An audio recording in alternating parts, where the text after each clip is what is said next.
కనిపెట్టడం నేర్చుకో, ఓపికతో ఉండడం నేర్చుకో, సహనంతో ఉండడం నేర్చుకో.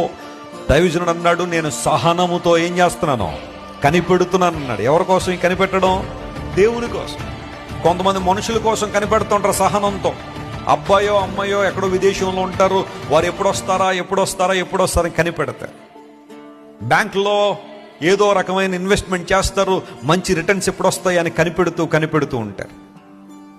మనం బంగారం బాగా నిల్వలు ఉన్నాయనుకోండి, అది ఇంకా ఎప్పుడు రేటు పెరుగుద్దా అని కనిపెడతా ఉంటారు.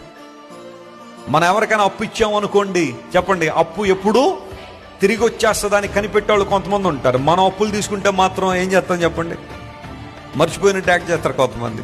వాళ్ళు వచ్చి, సిస్టర్ గారు 10,000 అప్పు తీసుకున్నానా మీ దగ్గర, ఎప్పుడు ఇచ్చారు మీరు? ఈ మధ్య నన్ను గుర్తుంటలేదండి, కొంచెం నాకు ప్రార్థన చేయడానికి జ్ఞాపక శక్తి వచ్చేలాగా అని కొంతమంది ఎదురు తిరుగుతూ ఉంటారు. But the Bible says, can you wait upon God by faith? విశ్వాసంతో కనిపెట్టగలవా దేవుని సన్నిధిలో? సమస్తానికి దేవుడు సమయాన్ని కలిగి ఉన్నాడు. ఆ సమయం వచ్చేంత వరకు నువ్వు దేవుని సన్నిధిలో కనిపెట్టి ప్రార్థన చేసి, ప్రభువా నువ్వు ఏదైతే నాకు అనుగ్రహిస్తున్నావో అది శ్రేష్టమైనది ఇస్తావని నమ్మకం నాలో ఉందని ఆయన వైపు విశ్వాసంతో చూడగలవా? విశ్వాసించువాడు కలవరపడడని బైబిల్ సెలవిచ్చింది. హల్లెలూయా.